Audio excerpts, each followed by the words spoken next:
2019 July 27 ലോകം നടുങ്ങിവിറച്ച ഒരു കൂട്ടക്കൊലപാതകം നടന്ന ദിവസമായിരുന്നു അത് പുറത്തു കൊണ്ടുവന്നതാകട്ടെ ഒരു ഓൺലൈൻ ഗെയിമിംഗ് കമ്മ്യൂണിറ്റിയും. പെർഫെക്റ്റ് വേൾഡ് എന്ന ഗെയിമും കമ്മ്യൂണിറ്റി പ്ലാറ്റ്ഫോമായ ഡിസ്കോർഡും ഈ കൊലപാതകം പുറത്തു കൊണ്ടുവരുന്നതിൽ നിർണായക പങ്കുവഹിച്ചു. നിരപരാധികളായ 4 പേരുടെ ജീവനാണ് 23 വയസ്സുള്ള ഒരു ഗെയിമർ കവർന്നെടുത്തത്. പോരാത്തതിന് കൊലപ്പെടുത്തിയവരുടെ ഫോട്ടോസ് അവൻ ഡിസ്കോർഡിലെ സെർവറിൽ ഷെയർ ചെയ്യുകയും ചെയ്തു. അവൻ കൊന്നത് മറ്റാരെയുമായിരുന്നില്ല, സ്വന്തം കുടുംബാംഗങ്ങളെയായിരുന്നു. അച്ഛനും അമ്മയും സഹോദരിയും മുത്തശ്ശിയുമായിരുന്നു അവൻ്റെ ഇരകൾ.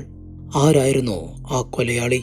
ഡിസ്കോർഡിലെ ഒരു ഗെയിമിംഗ് കമ്മ്യൂണിറ്റി ഈ കൊലപാതകങ്ങൾ പുറത്തു കൊണ്ടുവന്നത് എങ്ങനെയാണ്? എന്തായിരുന്നു ഈ കൊലപാതകങ്ങളുടെ മോട്ടീവ്? നമ്മുടെ ഇൻവെസ്റ്റിഗേഷൻ ഇവിടെ ആരംഭിക്കുന്നു. Welcome back.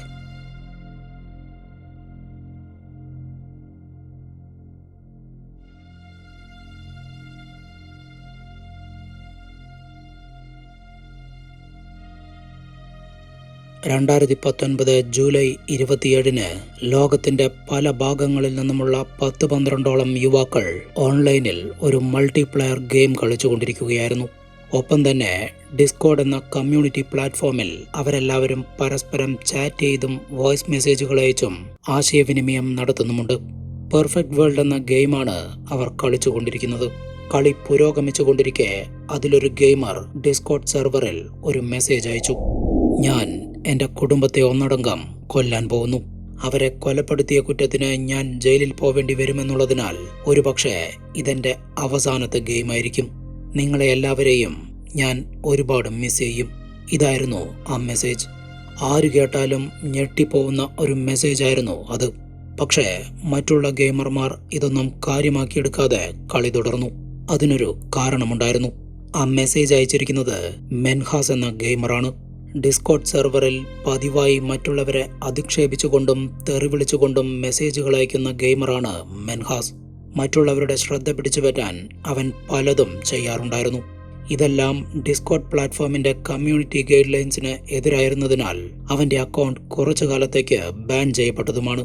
എന്നാൽ മെൻഹാസ് ഓൾറെഡി നല്ലൊരു ഗെയിമറായി പേരെടുത്തിരുന്നതിനാൽ കുറച്ചു ദിവസത്തെ ബാനിന് ശേഷം അവന് അക്കൗണ്ട് തിരികെ ലഭിക്കുകയായിരുന്നു. അതിനുശേഷമാണിപ്പോൾ അവൻ ഇങ്ങനെയൊരു മെസ്സേജ് അയച്ചിരിക്കുന്നത്. സ്വാഭാവികമായും ആരും അതത്ര കാര്യമാക്കിയെടുത്തില്ല. അവരെല്ലാവരും ഗെയിമിൽ കോൺസെൻട്രേറ്റ് ചെയ്തു.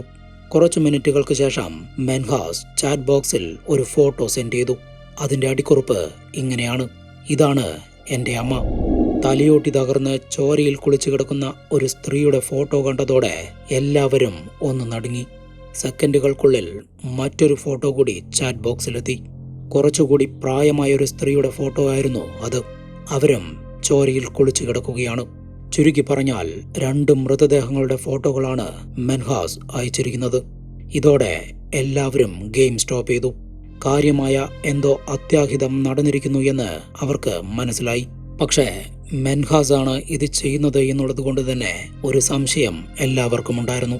ഒരുപക്ഷെ അവൻ ഇന്റർനെറ്റിൽ നിന്നുമുള്ള ഫോട്ടോകൾ ഡൗൺലോഡ് ചെയ്ത് തങ്ങളെ കബളിപ്പിക്കാൻ സെൻഡ് ചെയ്തതായിരിക്കുമോ എന്നുള്ളതായിരുന്നു അവരുടെ സംശയം.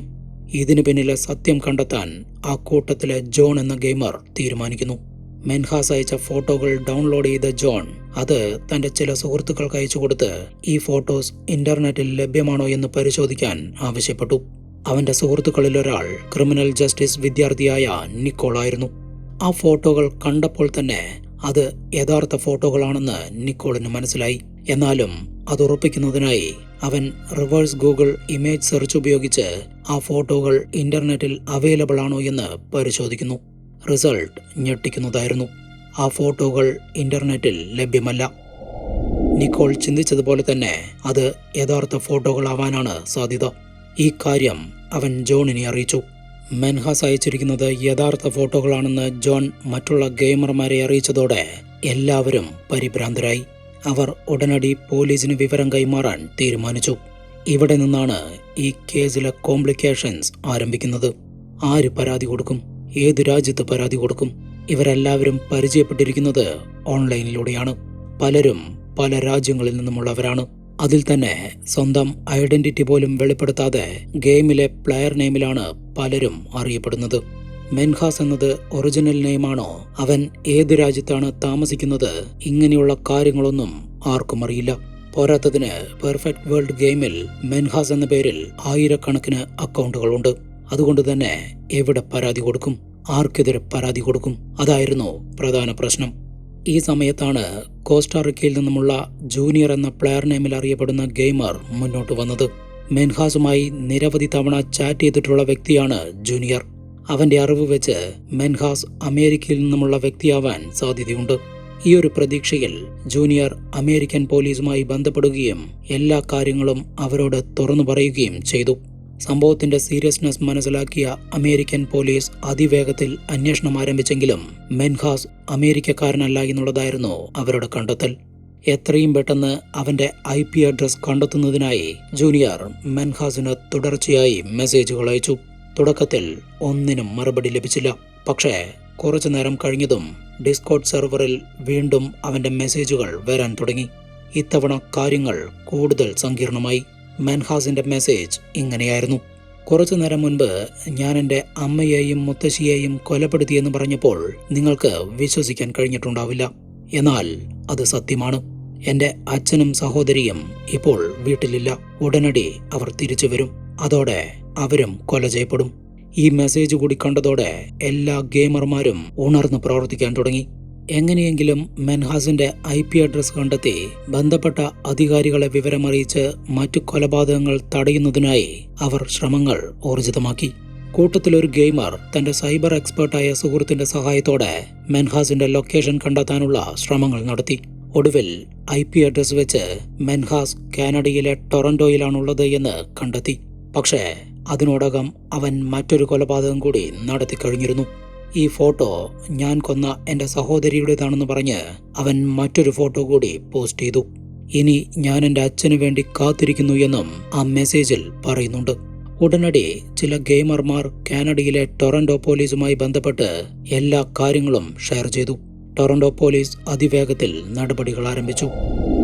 ഡിസ്കോർഡിന്റെ കാനഡയിലെ ടീമുമായി ബന്ധപ്പെട്ട പോലീസ് കാനഡയിൽ മെൻഹാസ് എന്ന പേരിലുള്ള എല്ലാ അക്കൗണ്ടുകളുടെയും ഫുൾ ഡീറ്റെയിൽസും ശേഖരിച്ചു. അതിനോടൊപ്പം തന്നെ കാനഡയിലെ പ്രമുഖ ഇന്റർനെറ്റ് സർവീസ് പ്രൊവൈഡറായ റോജേഴ്സ് എന്ന ടെലികോം കമ്പനിയിൽ നിന്നും മെൻഹാസിന്റെ കൃത്യമായ അഡ്രസ്സും അവർ കണ്ടെത്തി. ഉടനടി ടൊറന്റോ പോലീസ് മെൻഹാസിന്റെ വീട്ടിലേക്ക് കുതിച്ചു. ഇതേ സമയം ഡിസ്കോർഡ് സെർവറിൽ മറ്റൊരു ഫോട്ടോ കൂടിയെത്തി. ചോരയിൽ കുളിച്ചു കിടക്കുന്ന ഒരു പുരുഷന്റെ ഫോട്ടോയായിരുന്നു അത്. അവന്റെ 4ാമത്തെ ഇരയും കൊല ചെയ്യപ്പെട്ടിരിക്കുന്നു. അതായത് സ്വന്തം അച്ഛൻ. അങ്ങനെ സ്വന്തം കുടുംബത്തെ ഒന്നടങ്കം കൊലപ്പെടുത്തിയ മെൻഹാസ് വീണ്ടും ഓൺലൈനിൽ വന്നു. അവൻ ഗെയിമുകൾ കളിക്കാനും ഡിസ്കോർഡിൽ മെസ്സേജുകൾ അയക്കാനും തുടങ്ങി. മെൻഹാസിന്റെ കുടുംബത്തിൽ എത്ര പേരുണ്ട് എന്ന് ആർക്കും അറിയില്ല.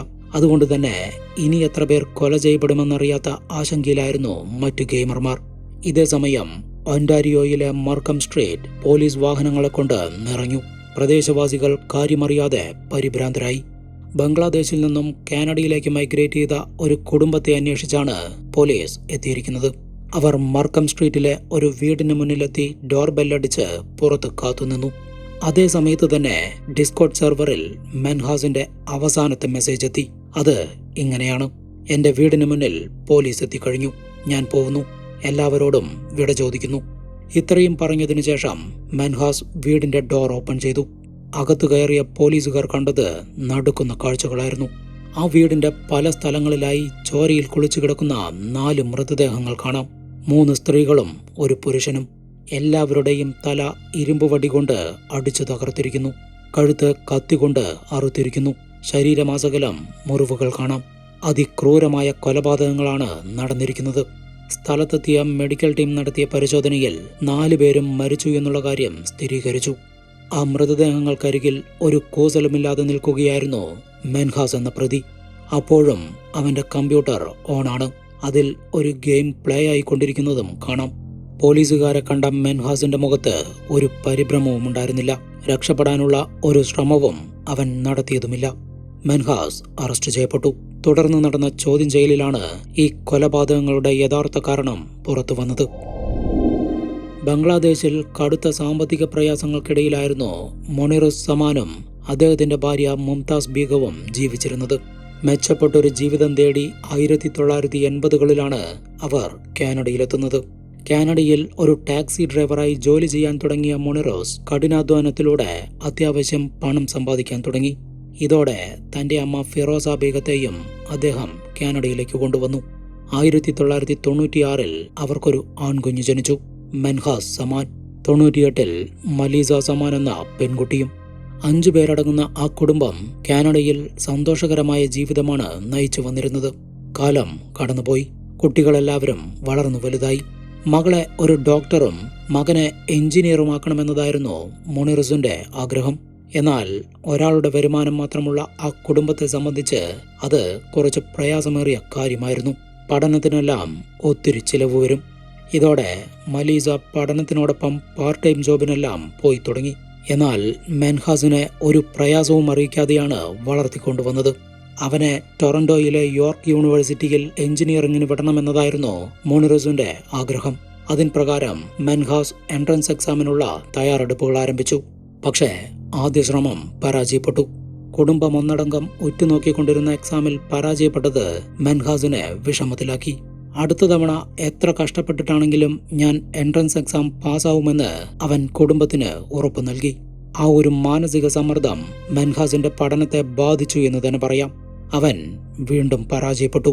തന്റെ പരാജയം കുടുംബം എങ്ങനെയെടുക്കുമെന്നുള്ള ചിന്ത മെൻഹാസിനെ ഭയപ്പെടുത്തി.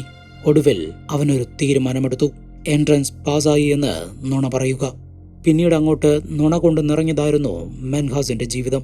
എൻട്രൻസ് പാസ്സായതിനെ തുടർന്ന് യോർക്ക് യൂണിവേഴ്സിറ്റിയിൽ അഡ്മിഷൻ ലഭിച്ചു എന്ന് കുടുംബത്തെ തെറ്റിദ്ധരിപ്പിച്ച മെൻഹാസ് എന്നും ക്ലാസ്സിലേക്കാണെന്ന് പറഞ്ഞ് വീട്ടിൽ നിന്നും ഇറങ്ങും. നഗരത്തിലെ ഷോപ്പിംഗ് മാളുകളിലും ജിമ്മിലുമെല്ലാം പോയി വൈകുന്നേരത്തോടെ വീട്ടിലെത്തും. പിന്നീടുള്ള ദിവസങ്ങളിലെല്ലാം അവന്റെ ദിനചര്യ ഈ രീതിയിലായിരുന്നു. അങ്ങനെയിരിക്കെ ഒരു ദിവസം നഗരത്തിലൂടെ കറങ്ങി നടക്കുന്നതിനിടയിൽ മെൻഹാസ് ഒരു ഗെയിം സെന്ററിൽ കയറി. ജിമ്മിലും ഷോപ്പിംഗ് മാളുകളിലും കയറിയിറങ്ങി മടുത്ത അവന് അത് ഒരു പുതിയ അനുഭവമായിരുന്നു. അവിടെ വെച്ചാണ് പെർഫെക്റ്റ് വേൾഡ് എന്ന മൾട്ടിപ്ലെയർ ഗെയിം മെൻഹാസ് കളിച്ചു തുടങ്ങുന്നത്. തുടർന്ന് അങ്ങോട്ടുള്ള ദിവസങ്ങളിൽ ഗെയിം സെന്ററിൽ അവൻ മണിക്കൂറുകൾ ചെലവഴിച്ചു. ഡിസ്കോഡ് എന്ന കമ്മ്യൂണിറ്റി പ്ലാറ്റ്ഫോമിൽ ആക്റ്റീവായി. വർഷങ്ങൾ കടന്നുപോയി. 2019 എത്തി. അതായത് മെൻഹാസിന്റെ എഞ്ചിനീയറിംഗ് ഡിഗ്രി പൂർത്തിയാവേണ്ട വർഷം. ഇനി അധികകാലം ഈ നുണയുമായി മുന്നോട്ട് പോവാൻ കഴിയില്ല എന്ന് അവന് മനസ്സിലായി. കാരണം കോഴ്സ് എപ്പോഴാണ് കംപ്ലീറ്റ് ആവുന്നത് എന്ന് പാരന്റ്സ് ചോദിക്കാൻ തുടങ്ങിയിരിക്കുന്നു. പലപ്പോഴും ആ ചോദ്യങ്ങളിൽ നിന്നുമെല്ലാം ഒഴിഞ്ഞു മാറിക്കൊണ്ടിരുന്ന മെൻഹാസ് ഒടുവിൽ ഒരു ഡേറ്റ് പറഞ്ഞു. 2019 ജൂലൈ 28. മിക്ക യൂണിവേഴ്സിറ്റികളും ബിരുദം പൂർത്തിയാവുന്ന വിദ്യാർത്ഥികൾക്ക് അവരുടെ പാരന്റ്സിനെയെല്ലാം പങ്കെടുപ്പിച്ചുകൊണ്ടുള്ള ഒരു വലിയ ചടങ്ങിൽ വെച്ചാണ് സർട്ടിഫിക്കറ്റുകൾ നൽകാറുള്ളത്. യോർക്ക് യൂണിവേഴ്സിറ്റിയിലും അതിന് മാറ്റമൊന്നും ഉണ്ടായിരുന്നില്ല. അതുകൊണ്ട് തന്നെ മെൻഹാസിന് ബിരുദം നേടിയെന്ന് നുണ പറയാൻ കഴിയില്ല. അങ്ങനെ ആ തീയതിക്ക് വേണ്ടി അവന്റെ കുടുംബം കാത്തിരുന്നു. പക്ഷേ മകന്റെ ഈ വിജയം ആഘോഷിക്കാൻ ജൂലൈ 28 വരെ കാത്തിരിക്കാൻ മൊണിറസ് സമാന് ക്ഷമയുണ്ടായിരുന്നില്ല. ജൂലൈ 26 തന്നെ പരിചയക്കാരെയെല്ലാവരെയും പങ്കെടുപ്പിച്ച് അദ്ദേഹം വലിയൊരു പാർട്ടി നടത്തി. നിരവധി ആളുകൾ പങ്കെടുത്ത ആ പാർട്ടിയിൽ തന്റെ കുടുംബം അതിയായി സന്തോഷിക്കുന്ന കാഴ്ച മെൻഹാസിനെ അസ്വസ്ഥനാക്കി.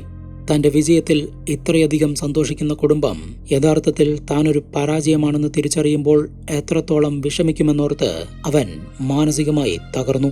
ആ രാത്രി അവന്റെ ഉറക്കം നഷ്ടപ്പെട്ടു. പക്ഷേ ജൂലൈ 27 രാവിലെയാവുമ്പോഴേക്കും അവനൊരു തീരുമാനത്തിലെത്തി കഴിഞ്ഞിരുന്നു. താനൊരു പരാജയമാണെന്ന് തന്റെ കുടുംബം അറിയരുത്.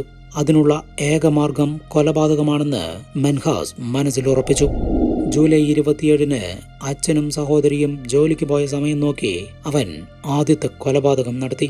50 വയസ്സുള്ള മുംതാസ് ബീഗം, അതായത് മെൻഹാസിന്റെ അമ്മയായിരുന്നു അവന്റെ ആദ്യത്തെ ഇര. ഇരുമ്പ് വടി കൊണ്ട് അമ്മയുടെ തലയ്ക്കടിച്ച മെൻഹാസ് കത്തികൊണ്ട് അവരുടെ കഴുത്തറുത്തു. പിന്നീട് റൂമിൽ ഉറങ്ങിക്കിടക്കുകയായിരുന്ന ഗ്രാൻഡ് മദർ ഫിറോസ ബീഗത്തെയും സമാനമായ രീതിയിൽ കൊലപ്പെടുത്തി. ഗെയിം കളിക്കുന്നതിനിടയിൽ തന്നെയാണ് അവൻ ഈ കൊലപാതകങ്ങൾ നടത്തിയത്. ശേഷം ഡെഡ് ബോഡികളുടെ ഫോട്ടോകളും മെസ്സേജുകളും ഡിസ്കോഡിൽ ഷെയർ ചെയ്തു. ഇതേ തുടർന്നാണ് തുടക്കത്തിൽ പറഞ്ഞതുപോലെ മറ്റു ഗെയിമർമാർ ഈ വിഷയത്തിൽ ഇടപെട്ടതും കനേഡിയൻ പോലീസ് മെൻഹാസിന്റെ വീട് കണ്ടെത്തിയതും. അതിനോടകം തന്നെ ജോലി കഴിഞ്ഞ് തിരിച്ചെത്തിയ സഹോദരി മലീസിയെയും അച്ഛൻ മൊണിറസിനെയും മെൻഹാസ് കൊലപ്പെടുത്തി കഴിഞ്ഞിരുന്നു. എല്ലാവരെയും ഇരുമ്പ് വടി കൊണ്ട് തലയ്ക്കടിച്ചും കത്തികൊണ്ട് കഴുത്തറുത്തുമാണ് കൊലപ്പെടുത്തിയിരിക്കുന്നത്. തന്റെ നുണക്കഥകൾ കണ്ടെത്തിയാൽ കുടുംബം ഒത്തിരി വിഷമിക്കുമെന്നും സമൂഹം അവരെ അപമാനിക്കുമെന്നും അതിനാലാണ് ഞാൻ അവരെ കൊന്നത് എന്നുമുള്ള മെൻഹാസിന്റെ കുറ്റസമ്മതമൊഴി പോലീസിന് വിചിത്രമായി തോന്നി. മെൻഹാസിന്റെ കുടുംബം ഇസ്ലാം മത വിശ്വാസികളായിരുന്നുവെങ്കിലും അവനൊരു നിരീശ്വരവാദിയായിരുന്നു. അതിന്റെ തെളിവുകൾ അവന്റെ ഡിസ്കോർഡ് മെസ്സേജുകളിൽ കാണാം. ആ മെസ്സേജുകളിൽ ഇസ്ലാം മതത്തിനെതിരെ തെറ്റായ പ്രസ്താവനകൾ നടത്തിയിരുന്ന മെൻഹാസ് ഒരു മുസ്ലിമായ ഗെയിമർ കളിക്കാനെത്തിയാൽ അവരെ അസഭ്യം പറയുന്നതും അപമാനിക്കുന്നതും പതിവായിരുന്നു. ഇതിന്റെ പേരിലാണ് അവന്റെ അക്കൗണ്ട് കുറച്ചു കാലത്തേക്ക് ബാൻ ചെയ്യപ്പെട്ടത്.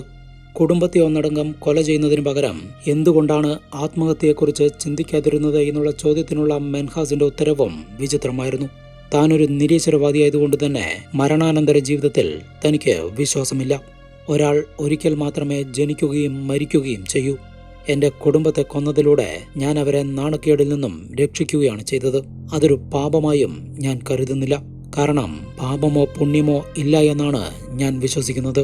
ആത്മഹത്യ ചെയ്യാൻ ഭയമായതുകൊണ്ട് മാത്രമാണ് ഞാൻ എൻ്റെ ജീവൻ അവസാനിപ്പിക്കാതിരുന്നത്. ഇങ്ങനെ നീളുന്നു മെൻഹാസിന്റെ മൊഴികൾ.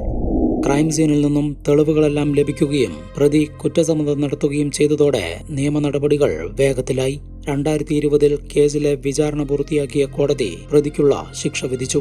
ആജീവനാന്തകാലം തടവാണ് പ്രതിക്ക് ശിക്ഷയായി ലഭിച്ചത്. 40 വർഷത്തോളം പരോളിന് അർഹതയുമുണ്ടാവില്ല. എന്താണ് ഈ കേസിനെ കുറിച്ചുള്ള നിങ്ങളുടെ അഭിപ്രായമെന്ന് കമന്റ് ചെയ്ത് പറയൂ. പുതിയൊരു ഇൻവെസ്റ്റിഗേഷനുമായി വീണ്ടും കാണാം. ബൈ.